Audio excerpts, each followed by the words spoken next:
নমস্কার, আপনারা দেখছেন বাংলা দর্শন আর আমি সাথে তরুণ দুলে। আজকের 42টি লোকসভা কেন্দ্রের মধ্যে সবথেকে গুরুত্বপূর্ণ একটি লোকসভা কেন্দ্র, যেখানে ত্রিমুখী লড়াইয়ের মধ্য থেকে কোন রাজনৈতিক দল কতটা ফায়দা তুলতে পারবে এবং জয় ছিনিয়ে আনতে পারবে সেই বিষয় নিয়ে পূর্ণাঙ্গ চুলচেরা বিশ্লেষণ পর্ব নিয়ে আসবো আপনাদের সামনে এই গুরুত্বপূর্ণ প্রতিবেদনে। সেই কেন্দ্রটি হলো তমলুক লোকসভা কেন্দ্র, যেখানে প্রাক্তন বিচারপতি অভিজিৎ গঙ্গোপাধ্যায় এবং তার বিপক্ষে রয়েছে দেবাংশু ভট্টাচার্য তৃণমূলের পক্ষ থেকে, এবং সিপিআইএম এর পক্ষ থেকে অর্থাৎ বামফ্রন্টের পক্ষ থেকে থাকছে সায়ন ব্যানার্জি, যিনিও একজন আইনজীবী। এই ত্রিমুখী লড়াইয়ের মধ্যে কোন দল কতটা ফুটেজ পাবে, কোন দল তারা জয় ছিনিয়ে আনতে পারবে, সেই বিষয় নিয়ে পূর্ণাঙ্গ এবং চুলচেরা বিশ্লেষণের নিয়ে আসবো। তার আগে দেখাবো যে সায়ন ব্যানার্জি প্রার্থী হিসেবে তিনি কি বলতে চাইছেন তাদের লড়াই সম্বন্ধে, এবং তৃণমূল কি বলতে চাইছেন সেই লড়াইয়ের ময়দান থেকে, এবং অভিজিৎ গঙ্গোপাধ্যায় তিনিও কি বলতে চাইছেন। এই সমস্ত এসসি এসটি ওবিসি তুলে নিয়ে যাবেন উত্তরপ্রদেশে। জয় শ্রীরাম বলে শুধু উচ্চ বর্ণের একজন বিজেপি নেতাকে গিয়ে একবার জড়িয়ে ধরবে। জেল খাটছে অনুব্রত, ওর ভাষায় শুটিয়ে লাল করে দেবে, চামড়া গুটিয়ে দেবে।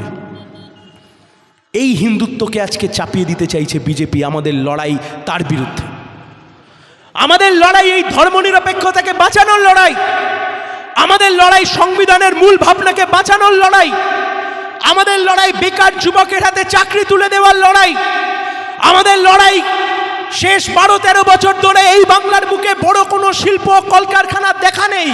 এই যে দেখলেন না আজ থেকে কয়েকদিন আগে, না, আমি রাজনৈতিকভাবে তাকে গুরুত্বপূর্ণ প্রার্থী মনে করি না, কারণ তিনি রাজনীতির ব্যক্তি নন। হ্যাঁ, আজকের এই তমলুক লোকসভা কেন্দ্রটি অত্যন্ত গুরুত্বপূর্ণ ধারণ করছে 42টি কেন্দ্রের মধ্যে। কেননা আমরা দেখছি যে মূলত আমরা যদি একটু পিছিয়ে যাই পিছনের দিকে 2011 সালের পূর্বে, সেখান থেকে দেখা যায় যে বামফ্রন্টের পক্ষ থেকে লক্ষণ শেঠ তমলুকের যে নেতা, সেই নেতা কিন্তু সেখান থেকে সাংসদ হিসেবে নির্বাচিত হয়েছিলেন।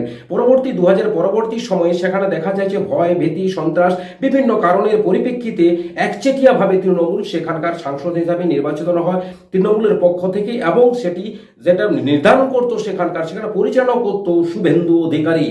বর্তমানে এই শুভেন্দু অধিকারী হচ্ছে তমলুক লোকসভা কেন্দ্রের মূল কেন্দ্র বিন্দুতে তিনি রয়েছেন, তার কন্ট্রোল পাওয়ার তার হাতের মধ্যেই রয়েছেন। কেননা আমরা দেখেছি যে 2011 সালের পর থেকে শুভেন্দু অধিকারীর নেতৃত্বে সেখানকার যে নির্বাচন পরিচালনার দায়িত্ব থাকতো, বর্তমানেও কিন্তু তিনি তার সেই যে পরিচালনা করার দায়িত্ব তৃণমূলের হাত থেকে নয়, বিজেপির হাত থেকে কিন্তু তিনি তার নির্বাচন প্রক্রিয়া পরিচালনার দায়িত্ব শুভেন্দু হাতেই রয়েছে। তাই আমরা দেখেছি বিগত যে বিধানসভা নির্বাচনে স্বয়ং মুখ্যমন্ত্রী মমতা ব্যানার্জিকে যিনি নন্দীগ্রাম বিধানসভা কেন্দ্র থেকে হারিয়ে দিতে পারেন, সেই শুভেন্দু অধিকারীর নেতৃত্বে যে ভোট পরিচালনার আগামী 2024 লোকসভা নির্বাচনের যে দায়িত্ব, সেই দায়িত্ব অনুযায়ী এই শুভেন্দুর গড়ে তৃণমূলের পক্ষে জেতা অতটা সহজ নয়। যে কারণে আমরা বলছি যে তৃণমূল